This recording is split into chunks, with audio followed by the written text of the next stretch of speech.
Hi guys, today I'm back just to show you how to decorate a tin using polymer clay. And today I'm just starting out with some Swarovki pink clay and an Altoid tin. But you can use any tin that you have readily available. So let's just get started. First thing you want to do is condition your clay. And I'm using my roller to roll it out flat now. And I'm also going to use 2 popsicle sticks that I have to use it for the thickness. I don't want it to be too thick for my can, so that's why I'm using the sticks as my guide. And just roll it out until you get it wide enough to completely cover the top of the lid. And just cut around the edges, cut the excess off. Remove the excess clay. And now just smoothing it out some more. It was kind of bumpy and I didn't like it, so I wanted it really smooth and silky. And so I rolled it out again.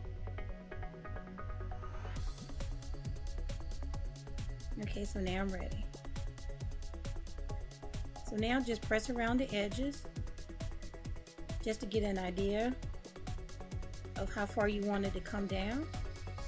And just use your knife and cut off the excess.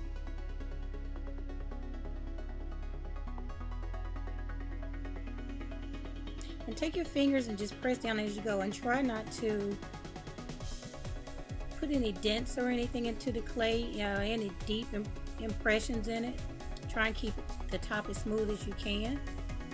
It really don't work, matter about the size because you'll be covering it later.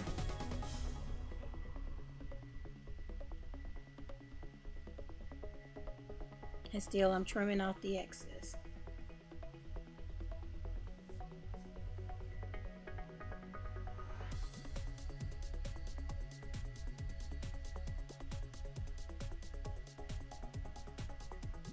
I want to get it as neat as I possibly can.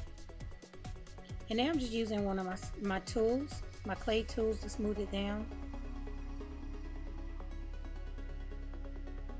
And I'm trying to keep the top as smooth as possible while I'm doing this.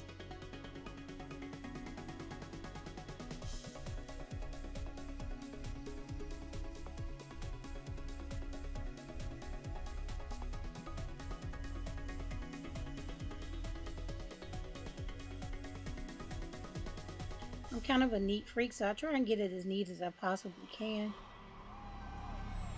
But you don't have to be this tedious. Okay, so now I've took some more clay and rolled it out like a snake.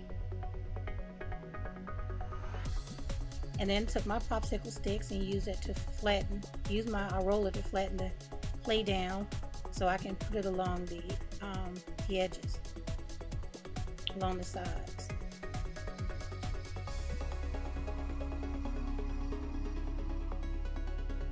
And so that's what I'll do, and I'm back. And now I'll take my clay tool again and just use the edge to smooth it out. You can use your fingers for this also.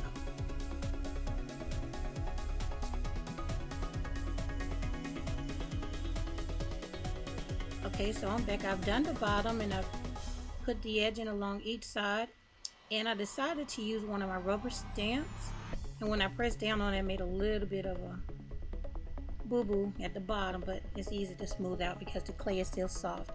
And so I took some talcum powder and rubbed it on top and then pressed down with my stamp.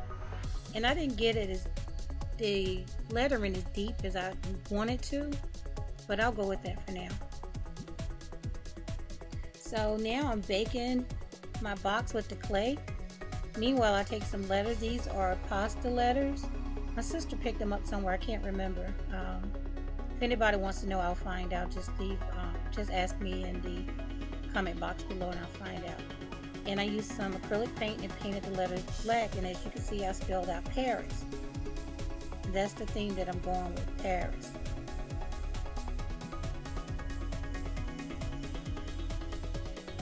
Okay, so I took the box out after it baked, and I put some, well, first of all, I went around the edges and cleaned it up because it was still the lid wouldn't raise. It was stuck a little bit, so I just went around with my knife and cleaned it up real good.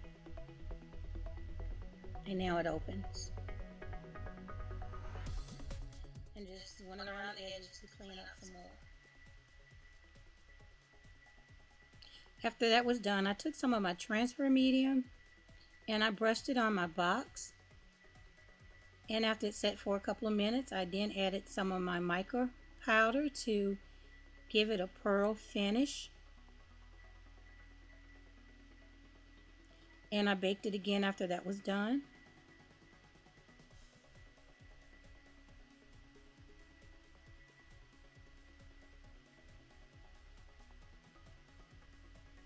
And that's the completed piece. I've added some stones, my black lettering, and a glow-in-the-dark Eiffel Tower that I had just laying around that I made a few weeks ago.